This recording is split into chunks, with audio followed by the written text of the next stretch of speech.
In this video, I take our new 2023 Corvette out to Waterford Hills Racetrack in Waterford Hills, Michigan.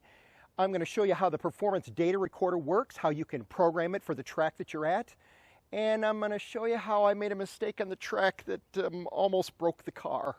So all of that is coming up.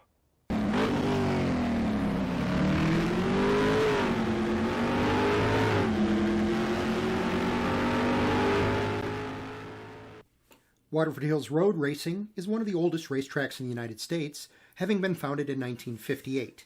It is a short technical racetrack of 1.5 miles, and I have a friend who rents out the track once or twice a summer and invites his friends and family to come out and run some laps.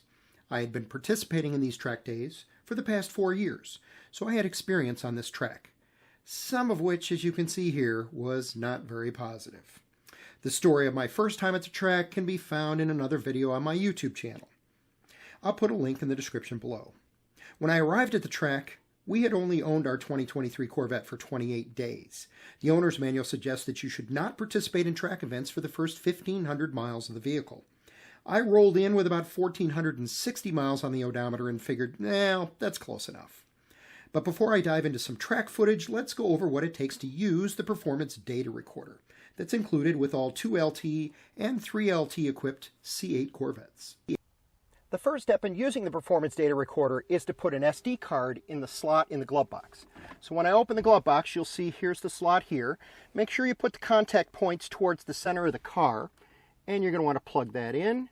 Use a class 10 memory card, something 64 gig or higher, and now you're ready to turn on and use the performance data recorder. Okay, to use the performance data recorder, you just scroll over to PDR, and when it comes up, you've got a variety of items here. So at the top, you've got recordings. So I have some recordings already on here. Under settings, do you want internal audio added to the video or not? Do you want automatic recording? This will turn on recording as soon as the car starts. So maybe you're giving the car to a valet or something, or to a dealership to have some work done, and you want to record anytime the car starts. You can certainly set it up to do that. Now, when I go back here, you can change video quality from low to high. And then when I come back over to PDR, track overlay. You can have none, you can have sport mode. I prefer to have track, so let me show you what that looks like. So here you've got your G meter, you've got your tachometer, you've got your steering wheel angle, brake and accelerator, what gear you're in, and how fast you're going. And so we'll go out of that. And then lap timing. Now here, it's already got my track learned. So this is Waterford Hills Road Racing in Waterford, Michigan. And but you can relearn a new track. If you have a circuit, obviously you would press this one. If it doesn't have the same start-finish line, then you'd press the autocross one for it to learn. And you start that, basically when you get to the start-finish line, you just hit learn, and it will pick it up as you go along, especially on a circuit. It quickly picks it up and starts calculating your lap times, and I'll show you some of that in the video that I've got of Waterford Hills. And so that is your PDR, and then you just hit start recording, and you're ready to go. So here's what the output on the track looks like. You'll notice in the upper left-hand corner that this was the first lap and that the PDR is actually learning the track. Now, I'm about to come up on the start-finish line, and once I cross that start-finish line, the numbers over on the right underneath what gear I'm in will suddenly change to indicate it's starting a new lap, and then it is calculating the lap time, and then the number underneath it, which is red, indicating I'm a little slower in the previous lap, or you can see here it changes to green to indicate I'm going a little faster than the previous lap. Now, I'm going to give you an opportunity to hear what the internal sound is like, because I had that feature turned on.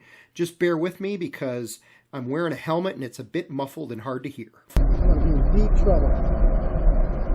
He can come down that hill so much faster than I can. The slicks he's got on that car.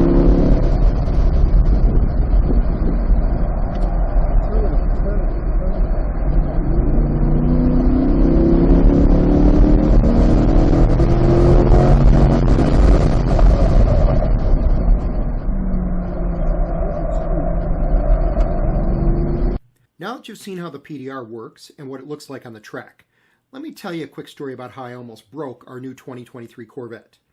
I had done early sessions of hot laps with no issues, but when I went out for a third session, I realized something was wrong.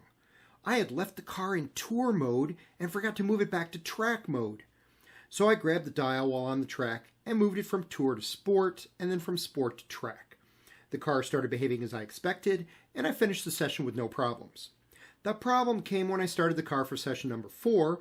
The check engine light was now on. So at this point I shut it off and started asking around to see if someone had an OBD2 connector so we could pull the codes and see what was going on. Suddenly, I get a text message from my wife. Now keep in mind, the 2023 Corvette is her daily driver. She got an OnStar notification that there was an engine transmission issue with her car, and she was not happy with me. I told her don't panic. I found someone with an OBD2 adapter, we pulled the codes, and it was showing 2 different things. The first was a P0700. A quick Google search determined that it was a malfunction with the vehicle's transmission control module. This computer monitors your transmission and works with the powertrain control module and the engine control module to shift gears when necessary. The second code was a P2856, and a Google search indicated that the vehicle throws this code when the transmission fails to properly disengage. We cleared the codes, I drove it around the paddock, and they didn't come back.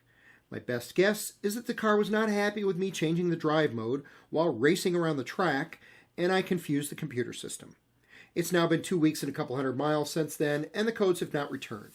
So I would say crisis averted. And that is the story of my first track day with our new 2023 Corvette and how to properly use the performance data recorder. My name is Tom Stroup, and you've been watching Find the Right Road. If you enjoyed this video, please click the like button and consider subscribing to my channel. Thanks, and we'll catch you next time.